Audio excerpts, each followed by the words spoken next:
Okay, go. Hey, this is Chris Reed from Ardor SEO, and you're listening to Vroom Vroom with Jeff Smith. Perfect. I loved it. Thank you. All right, I'm going to hit stop and then I'll be right back. Awesome. Are you ready to thoughtfully steer away from your revved up, frenzied, and far too often scripted life? Then welcome to Vroom Vroom Veer with Jeff Smith, where he guides you down the road differently traveled by sharing unique experiences with guests who have managed to shift away from a life stuck on cruise control and veered their way into a more authentic and fulfilling one in all sorts of interesting and kind of remarkable ways. Get ready to Vroom Vroom Veer with your differently traveled road chauffeur, Jeff Smith. Colburn, thank you so much for being on Vroom Vroom Veer and welcome to the show. How's it going? Real good, Jeff. Thanks for having me on. This is exciting. Vroom Vroom Veer. Interesting name for a podcast. Kind of a tongue twister, of course. A little bit. It's a little hard to say. Before. Yes, that's okay. I like it. Yeah. Well, thanks for being here. I appreciate it. So let's talk a little bit about your book, Resucceed. And then a succeed. Interestingly enough, it's not hard to say. No, but it's interesting because actually, there you go. Actually, I read a book called Rework. Okay, I don't know if you've ever read that. I think book. I did read that. I did read that book.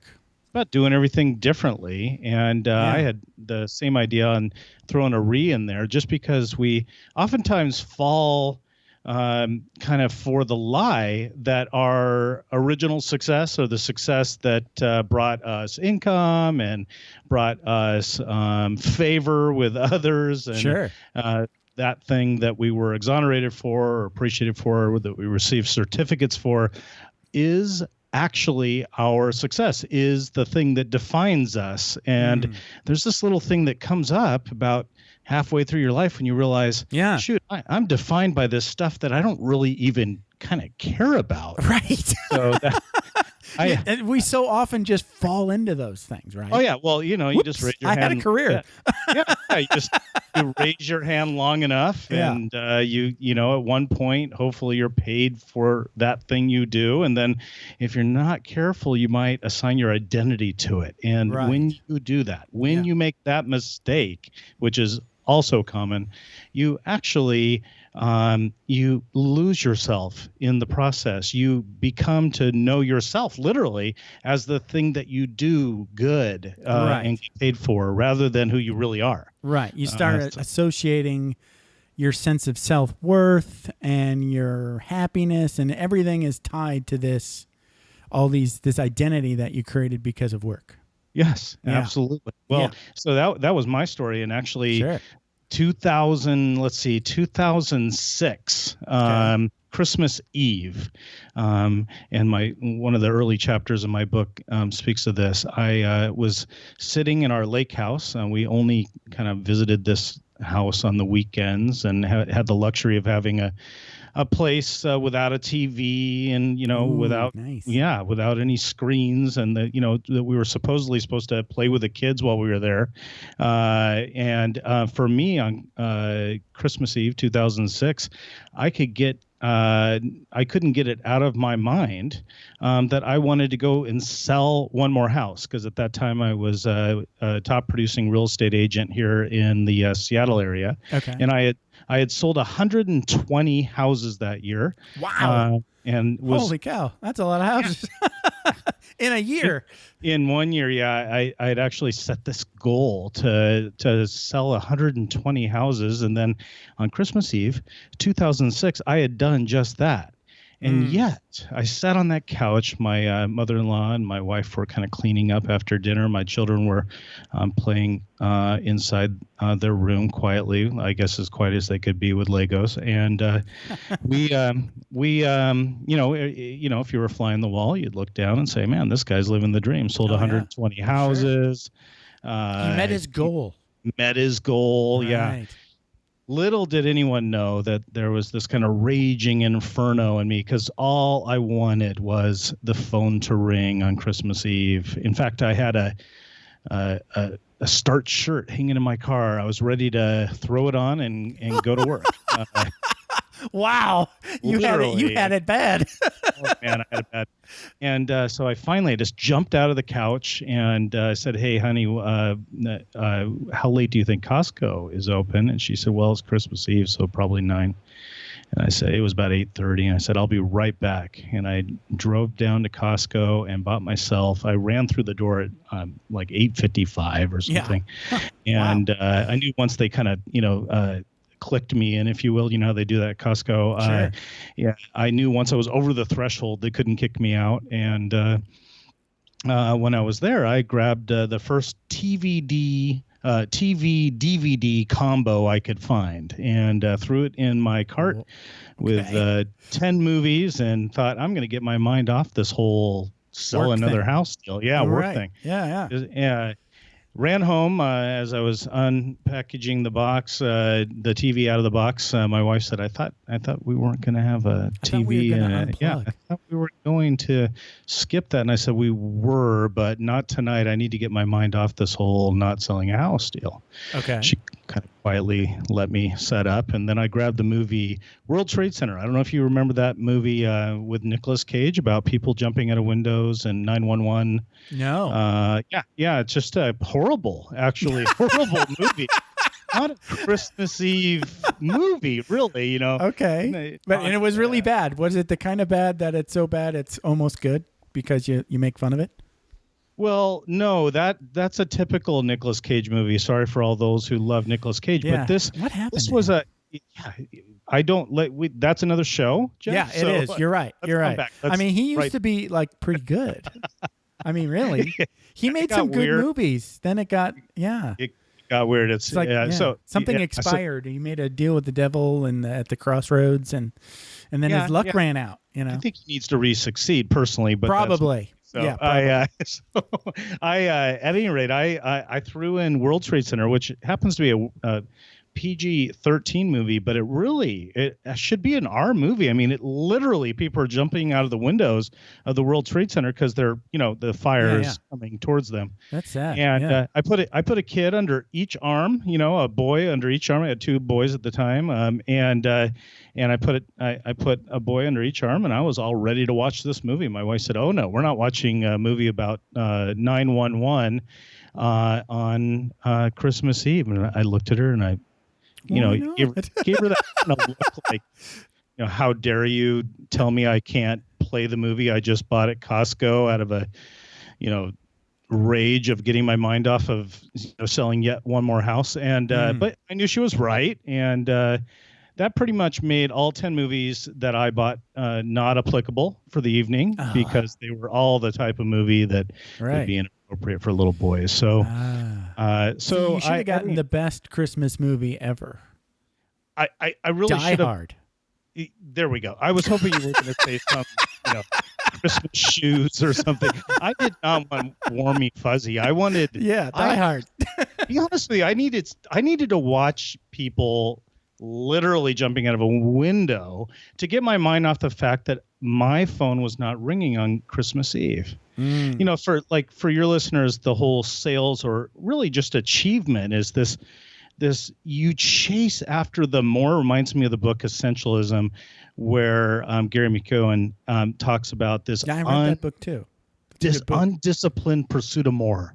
Yes, right. And whereas he kind of speaks towards the disciplined pursuit of less, which equals more. So it was this huge moment. I hadn't read the book. It wasn't out at that time, but I knew something was horribly wrong, and yet I couldn't put my finger on it. It was almost like some sort of compulsion, right? Like you just felt like anxious because you weren't doing your thing. Well, yeah, I mean, obviously defined by my next deal. I was only as good as, if you will, my next real estate transaction. And this is driving you a little batty that you weren't able to do it. No, I get it. A lot of people, you at least your choice was, really crappy movies instead of, the usual suspects of overeating or alcohol or drugs or whatever. Absolutely. Right. So good for you. Exactly. You know what? You're right. But we've all been there, though. Yeah. But it's interesting because it's not just high achievement or lots of money. No, I mean, it can be anything that you get. Yeah. You're a great, you fall into. Yeah. Great mom and dad. right? A great mom and dad lose themselves in that achievement, and there's massive achievement there. Loses, and then their children move away, and then they no longer have themselves. They're lost in that the good work that they did with their children. I mean, it's my wife volunteers and helps nonprofit organizations put on auctions, and she's highly appreciated for that. And interestingly enough, she kind of hates it actually. So, but yet every year she's invited to do it, and every year she agrees, right? But there's this we assign and then accept that our identity is the things we do well in life, rather than kind of the reasons behind the reasons why we do things. It's I'd say it's the invisible parts of us that matter more at one point in our life. For sure. The reasons behind the reason. It's behind our eyes. Those things that we really, I feel, are challenged to bring forward at some point. We pick the kind of obvious in front of our eyes stuff, and we chase after those things. But at one point, kind of your Maslow hierarchy of needs are met, at least hopefully. Right. And like, hold on, before I someday don't wake up, I might want to take a look-see at why I'm really here. And that's what resucceeding is all about. Okay. I like that. Wow. That was, I just said describe your book, but that was a really great story. Jeff, great talking to you today. No, it's not over. So let's get into a little bit of your backstory. So you kind of like glazed over where you started off. Where did you say, in Pasadena? Yeah, way back when, grew up in Glendale, right next door to Pasadena. Sure. Yep. I went to school kind of like in that area for a massage when I was screwing around going to school. Oh, okay. Yeah, in Studio City. So that's kind of in that neighborhood. So you went to school for massage? That's correct. For massage? No, to give massage. I actually worked in a spa for about a year and a half. It was, during the session, that was a really good job. Everything else about it sucked. Yeah. Right. Yeah. Well, I grew up down in California. I slowly made my way up the coast, went to junior college in San Luis Obispo, ended up at the University of Oregon. I'm a Duck. Yeah, cool. I don't know if that's okay with you. Of course. And I met my wife there, and then she's from Seattle. So one thing led to another, and I moved to Seattle and haven't left Seattle. So Seattle that's awesome. That's me. I love that area. Oh, it's a great area. Yeah. So, I mean, there's not enough sun. I mean, there's no way around that. But no, I already know you're lying. Everybody that lives there just says that so more people don't move there. Well, we make sure there's sun when you visit. I agree with that. Yeah. No, I know it rains a lot, but it's not so bad. So what was did you do all your real estate stuff in that area? Right. I originally was an executive director, I guess associate executive director for the YMCA in Greater Seattle. There was a 22 branch system of YMCAs in Seattle. My wife actually worked at a different YMCA that I did, and I chose that. Originally, I chose that career right out of college because I looked up to the directors that I knew when I was a kid and attending the Y or going to camp down in California, et cetera. Yeah. So I looked up to those individuals and thought, hey, wouldn't it be cool to work at a place where kids look up to you? So I started working there and quickly realized after a few years that it would be tough to raise a family on a nonprofit income. Sure. We knew, but it was probably pretty fun though. Oh, absolutely. It's its own little world, and you can work out every day. That's a right. a well appreciated aspect of the job. So, so my wife discontinued her employment when we had our first child, and then I went into real estate. And everything was going great. In fact, all the way up to that 2006 time frame. Christmas Eve, right? And then I hired a coach when, I had that fateful experience on Christmas Eve 2006. You'd think I figured it out, but absolutely not. Well, you kind of got an impression is how that you had this feeling that something's not right, right? Right. So then, But you don't really know what it is yet. Right. So I hired a coach to kind of help me on that. And Yeah. it was a business coach. And the cool thing about Amanda, my coach, was that she never met me in person. In fact, I've never, ever met her in person yet. In 2007, I hired her and we only talked by phone, which I loved because, I wasn't getting distracted by her. She wasn't getting distracted by me. It was just a listening thing. It was really, really effective and powerful. Oh yeah. Coaches so I told are her, great. right. So I told her my goal was to make another $300,000 a year. I mean, at that point I was making well over $1 million a year. And I didn't know why I felt so uncomfortable on Christmas Eve. I just knew I did. So I hired this coach to help me make another $300,000. More money will make me feel better. Oh, absolutely. Yes, exactly.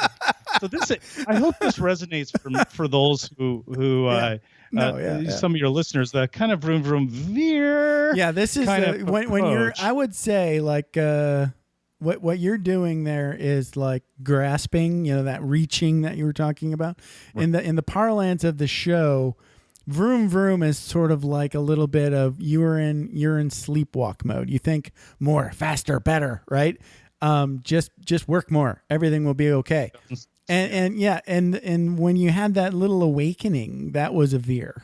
Yep. See, so you didn't really know.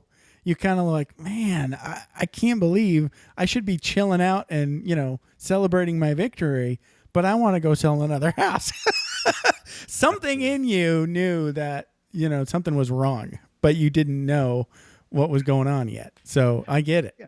Well, and the cool thing is that I hired the coach and I asked Amanda, hey, can you help me make another $300,000 a year? Figuring, like you said, that would fix everything. Sure. She said, James, I think I can, but I have one question for you. And I said, well, what's that? And I'm thinking, what? I mean, I really don't want to be asked a question. I just want you to help me make another 300,000. Like, can you wait just a minute? I'm paying you, this? right? Yeah, exactly. Right. And she said, James, do you play Legos with your kids? And I was taken aback by that. I didn't know why the heck she asked me if I play Legos with my kids, but I said, I got to be honest with you, I don't. I mean, when I get on my hands and knees down with my kids on their level and I start playing Legos, all I can do is think of all the stuff that I have to do for work and literally all the stuff I have to do, period, that has nothing to do with playing Legos.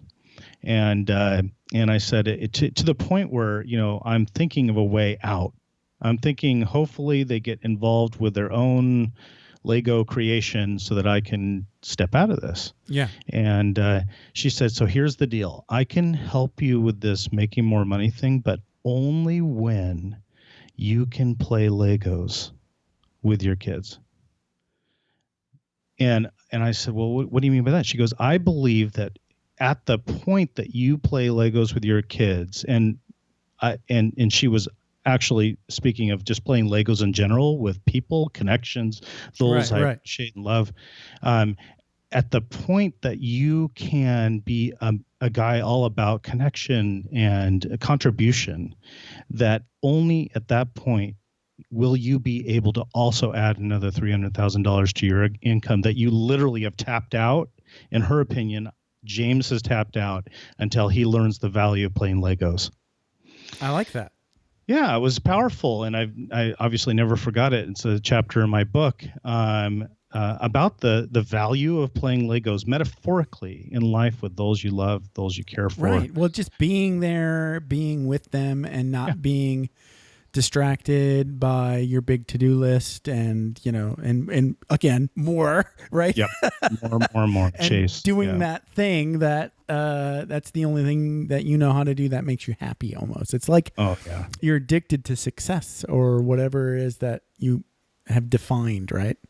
Yeah, the someone told me once, James, I think you were seduced by it. I mean, and in fact, it's interesting. To all of us, I think, becomes like a massive go-to for us. It's like when in doubt, go do some achievement thing, and that'll make you feel good. Yeah, right, exactly. Mm-hmm. Which is a bit one-dimensional. And so there was this, not a bit, I say a bit, in a nice way, but it's a lot one-dimensional. It's like Totally. a one-dimensional life. Right. And It's we're more workaholic, basically. yeah, I mean we're more than one dimension. I mean we're whole people. Yeah. And yet when's the last time we worked on that wholeness was the question that my coach was asking me, really. And so we worked on that for 2 years. I worked on playing Legos metaphorically with family and friends. I mean, not metaphorically, literally with my children, but also just we called it kind of the new James. In fact, those I worked with said, "Whoa, this is this the new James?" Who are you? Yeah, it's like what because you used to come in here with blinders on and you gave us not the time of day. You were great with your clients, but certainly not with those you worked with. So it was this awakening moment for me. But then, Jeff, I don't know if you remember, but the market crashed in 2000, like late 8, 9, 10, 11. Right, and maybe right. 12 and 13 for that matter. Right. I mean, it was it a crashed crash. and it stayed crashed. Yeah. Kind of a great recession, really. Correct. And during that time, I decided to go back to grad school, not because I was interested in changing careers, but I had a fair bit of dry powder in the bank, and I was interested in learning how to articulate better. I realized that by not having the skills and the ability to articulate my position, my stance, my beliefs in a clear way that people could resonate with, I was being limited. And I knew that going back to grad school would be primarily that. I mean, there's very few multiple choice tests in grad school, mostly writing. Yeah, it's all writing. Yeah, right. Right. So I went back and I wrote a book instead of a thesis when I graduated, and that book ended up getting written 3 more times, so a total of 4. Wow. And then here I am in March. I published Resucceed. Wow. So your thesis became the book. Well, in a book way, was the thesis. It's yeah. Wow. So they gave me the option of writing a book in lieu of a thesis, and thesis is typically to stay on a shelf, catch dust. Sure. Right. And unless you're really going to pursue getting published, and then there's all these rules about if you're going to do all that work, just write a book. Yeah, just write a book, publish it, and So I wrote this book called I Am Sham, and that was the thesis book, if you will. Okay. And the concept of I Am Sham was that I was doing some consulting with a very successful business. He had several businesses, hired me to do some marketing consulting for him. And during that process, he told me, I was interviewing him for one of the papers I was writing, during grad school. And he said, James, one of the things that I do is I lock myself in my office because I'm scared to death that my employees will realize I'm a sham. I said, whoa, back up. Explain what you mean by that. And he said, well, I don't deserve all this success. And I kind of act, in a way, it's kind of like accidental. I don't even know how all this happened. It's just here now. And if my employees actually realize that I don't know what the heck I'm doing, they'd flee.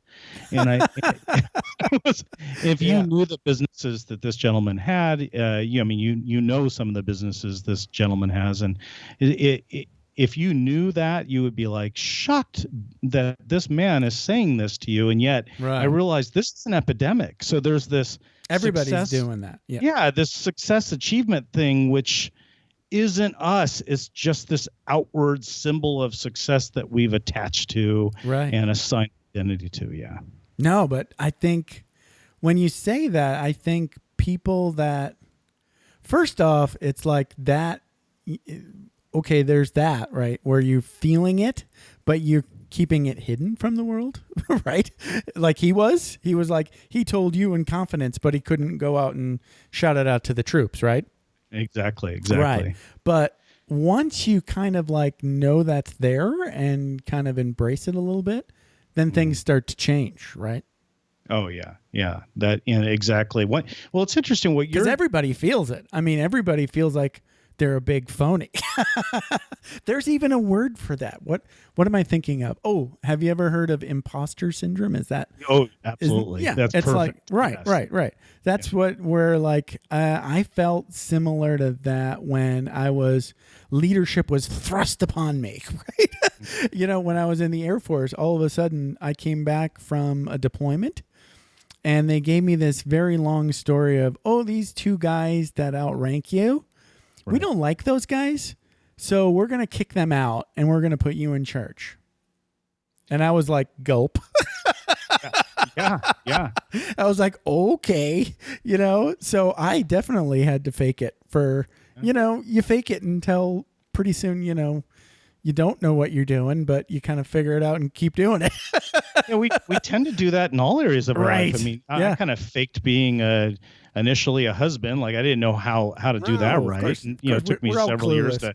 Yeah, I mean, then I kind of faked the whole dad thing initially, and then just kind of go. But at one point, you get pretty good at faking it, and you realize the difference between faking it and authentically living.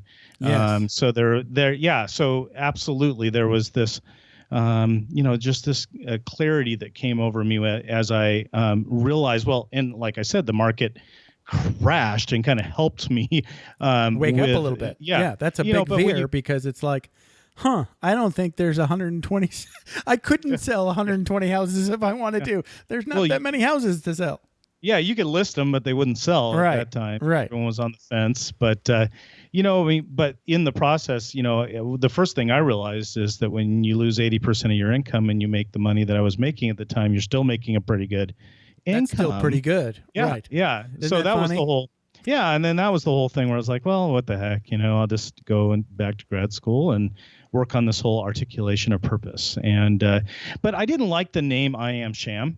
I thought it was negative. And so I needed to, so I worked that. I spent several years kind of thinking, well, I don't want to just speak of the epidemic.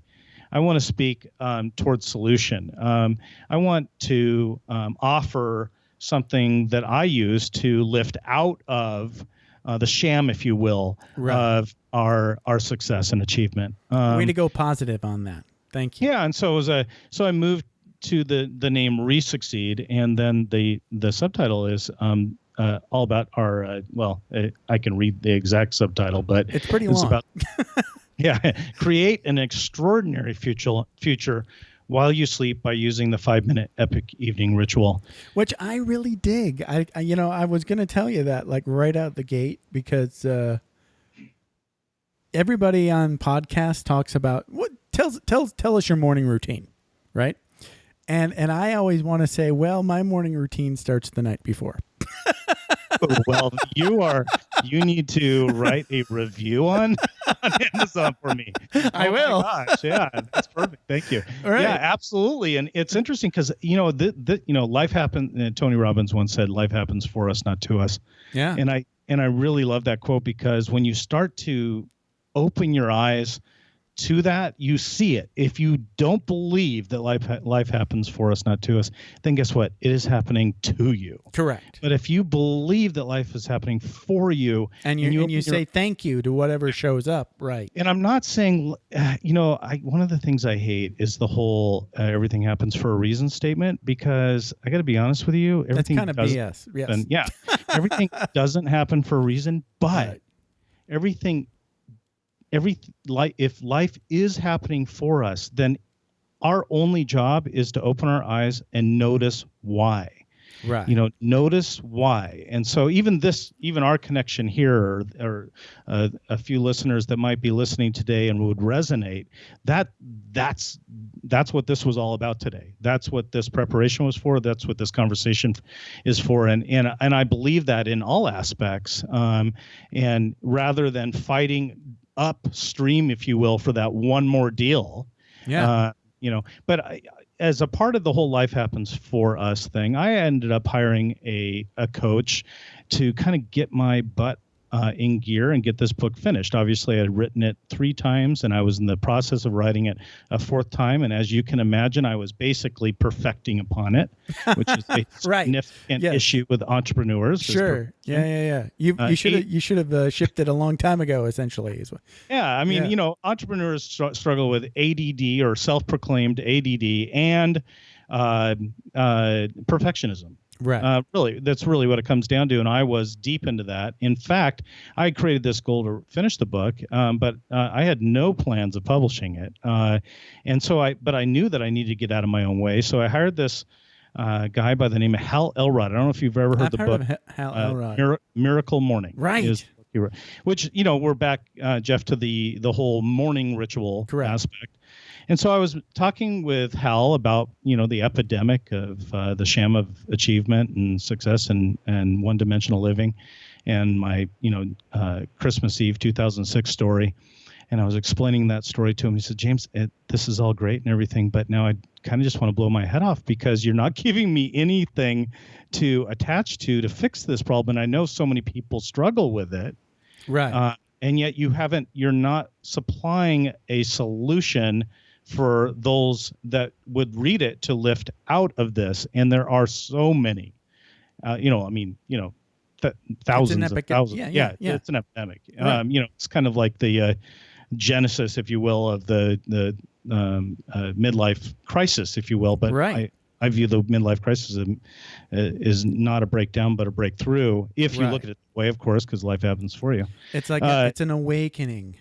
Yeah, absolutely. So I said, well, so what are you saying? He says, well, James, what I'm saying is what is the things that you did to kind of resolve through that? Okay. And I said, well, I do this one thing in the morning or in the evening where I just write down 3 great questions on a 3x5 card right before I go to sleep. Just questions that I don't have the answer to, believing that while I sleep, my creative mind and through my subconscious and access to the miraculous will bring the answer. Just I open myself up to those things that I don't have the answer to because I've been chasing after having all the answers and coming up with them on my own, which successful people do. That's kind of the thing that successful people pride themselves on, and I was one of them.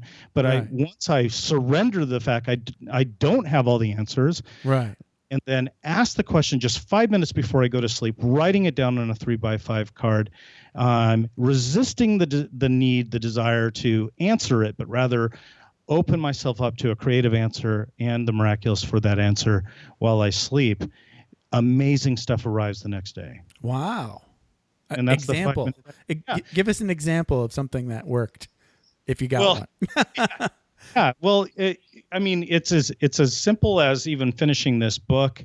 That's good. One of the questions that I was asking, and by asking a wrong question, through my sleep, and the book speaks of the science of sleep, and how your brain uses different parts while you're sleeping versus while you're awake to reason through and answer things. So this isn't woo-woo scientific kind of self-helpy stuff. It's actually real. Right. There's a real power in letting go of trying to have all the answers and opening yourself to just asking great questions. Right. When I was originally writing down this question about finishing the book, I wrote down, when am I going to find enough downtime to finish my book?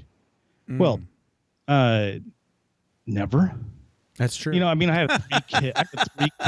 I keep myself extremely busy, by design. Yeah. And the whole by design is the big point, is that's how I like things. I like the variety. I like to kind of bounce from thing to thing and keep it fresh and new. And I realized, James, you're asking the wrong question. So the next evening, right before I went to sleep, I wrote down, let's see if I can get this question right the same way I wrote it down, but it was more like, how can I be so inspired by my crazy busy life that I'm duty bound and responsible to sit down and write another chapter. Oh, I like that better. And it ended up, then all of a sudden it was like, the crazy day happened, but I'm asking, how can I notice the inspirational things that I feel responsible, have a duty to write down for those who may read this book in the future. And that's how the book got finished. All of a sudden, the little time cracks and nooks and crannies. Yeah. I don't have to watch that football game again or whatever, right? Yeah, right. Yeah, and I mean, to be honest with you, I was going to bars with Wi-Fi to write chapters. At whatever one point, works.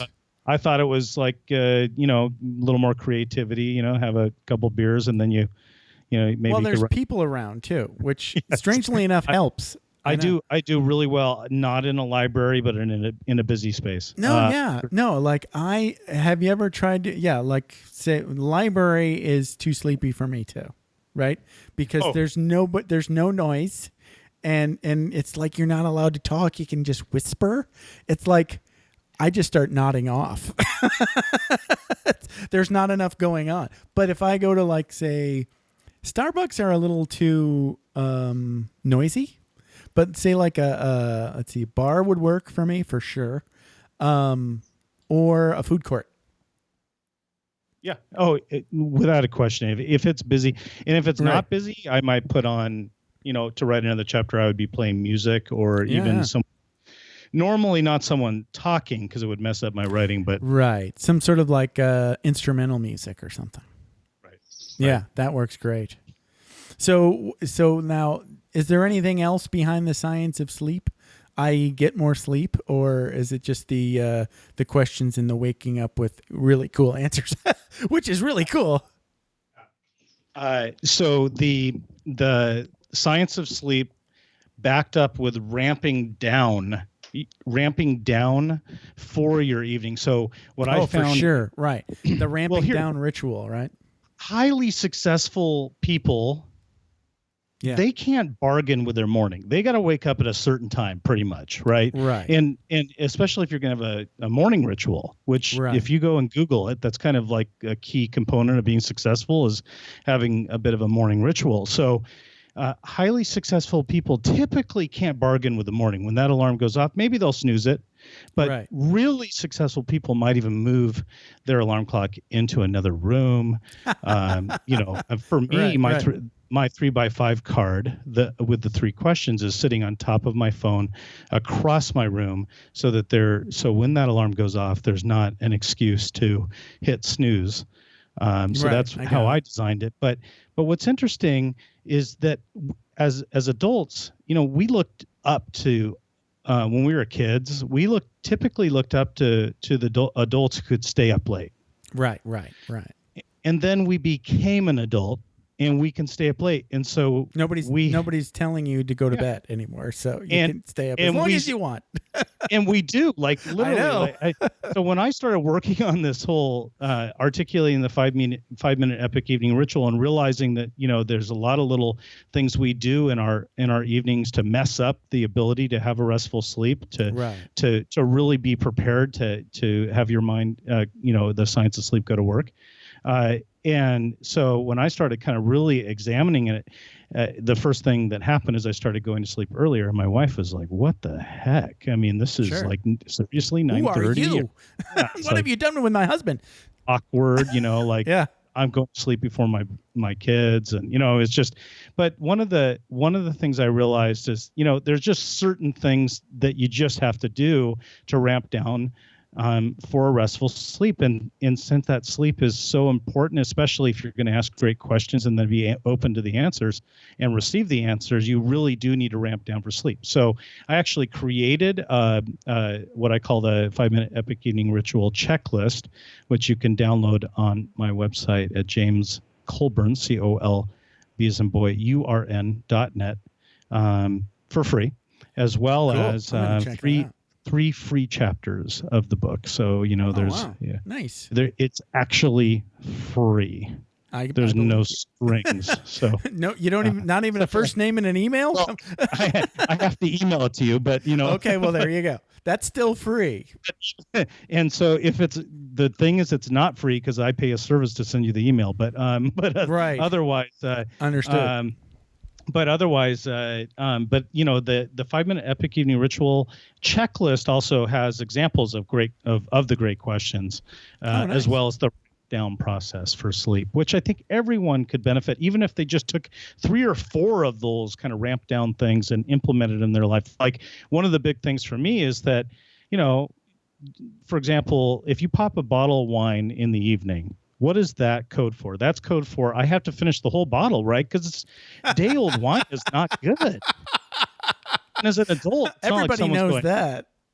and as an Right. adult, rarely is there someone going, no, you don't. You're just going to cap it, and then you'll, you know, have one glass for the next 4 days. No, that's not how it Wow. works. You immediately start. So, you know, okay, shoot. If you want to drink a bottle of wine, you might want to start a little earlier, because drinking a full bottle of wine or even half a bottle of wine and sharing it with someone you love will mess up your restful sleep. So you have to time that right. Right. That's true. You know, getting off the screens. I mean, that's not just for kids. Right. So getting off the screens, including a final check on Facebook right before you go to sleep. I mean, I think all those things are valuable. But that ramp down process, and then just right before you go to sleep, asking 3 great questions. And the questions are different for me every single night. So it's not like I'm asking the same questions forever. But they're centered around 3 different areas. So one is these are broken up in sections in the book. One is called reassessment or reassessing. Okay. And then re-engaging in your life, and then reaffirming. So there's a reassess, re-engage, and reaffirm question. And nothing has to be perfect. You just have to be open to asking 3 great questions right before you go to sleep, writing out on a 3x5 card, resisting the need to find the answer before you go to sleep, open yourself, eagerly wait for the answer the next day. And I kind of think it might have an effect on me of sort of like, you know, that when you don't have a ramp down scenario, right? And your mind is still buzzing with all the things that, you know, your brain is still in problem solving mode, right? Oh. Sometimes I will jump out of bed and just like, not necessarily a to-do list, but just a bullet of, I'll deal with this later. It's like a note to myself, and it gives my conscious brain permission to go to sleep. Right. It's almost like the same concept that you're talking about here. It's just yours is more positive, which I like. Well, and so what happened with this 3-question thing is that I realized that I could actually throw away my to-do list, which I know is sacrilegious, but I love throwing away the to-do list. That's great. Yeah, I just got rid of it, because what I realized is it became a to-remember list because it got too long.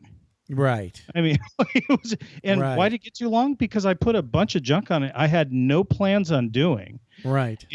And because I'm a high achiever, you know, type A type, if I didn't get to any items on my to-do list, I would just literally cross off certain things that no longer applied. Right. That's garbage. And then I'm not going to do that. Yeah. And then I would feel like I did 3 or 4 items, you know, because I crossed off 3 or 4 items. There's definitely a psychological benefit to lining things off of the to-do list. There is. Well, there's a huge psychological benefit to saying, James, you're a big kid. You know exactly what you need to do. If you need to write it down, then it's not that important. Just do what you need to do, period.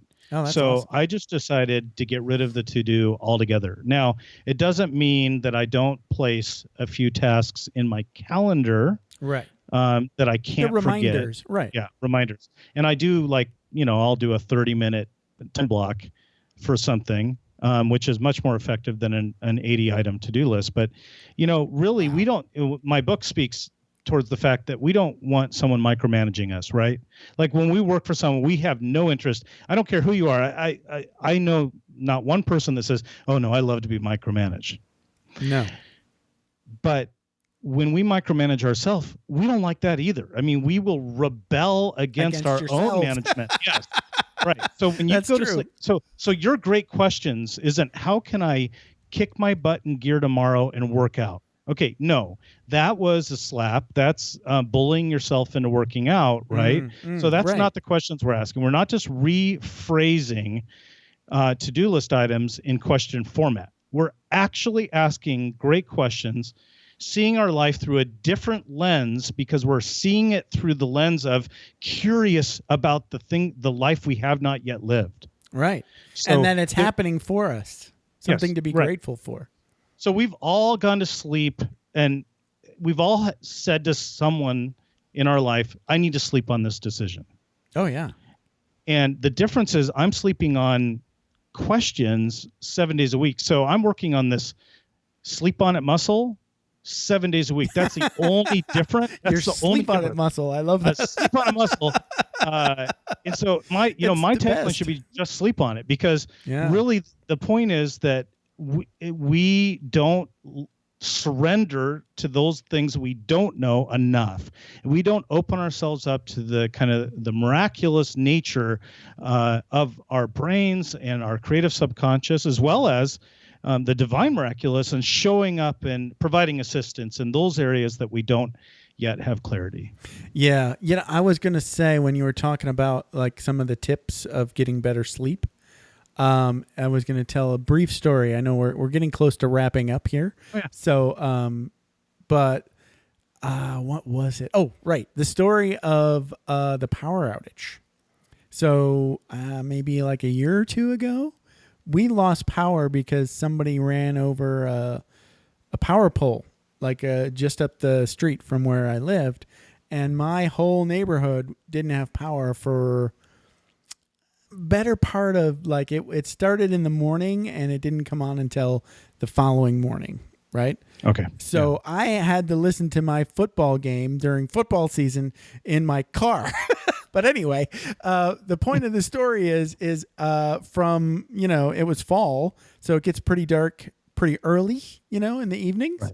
Right. So it was utterly dark from, in the house other than flashlights from, like sundown until I think it was like 8 or 8:30. And my wife was still like reading by lantern light.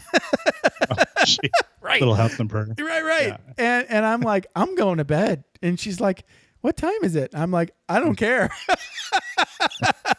And that's when I learned that, that old thing about, when animals go to sleep, it's because it's dark.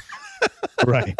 That's still in us, So part of my routine is a great story. Yeah, hanging out in a dark room. So I got one of those little Himalayan rock salt lights that you can make it really dim and it's just orangey and warmy and glowy. Right. And I'll hang out and listen to music. You can't read by that. So, I'll just sort of putz around in the bedroom until I'm feeling nappy. And then that helps, Yeah. And how many people do that?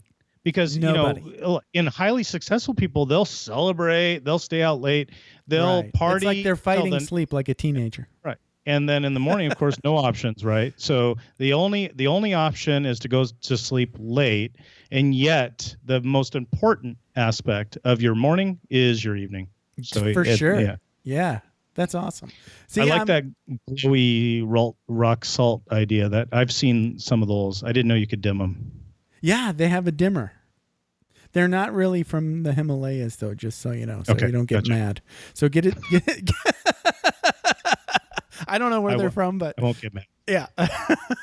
This has been great. So let's see here. Let's talk a little bit more about all your Twitters and your James Colburns. So James Colburn, that's James like you usually see it, and you're not like the old actor from when we were kids. You are COLBURN. Yeah, I have an L. Right. .net. Right. I was like, why does that name sounds familiar? Because you're old, you bastard. Right. Let's see here. You've got a Twitter at James_Colburn. You're on Facebook, James Colburn Author.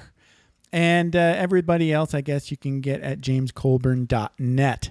So this has been a blast. Thanks, James. Jeff, thank you so much. Just like you said, this is casual. This is just hang out and talk. It's and just I hang can out and talk. I can do that all day long. So I appreciate and you it. got all your stuff in. See?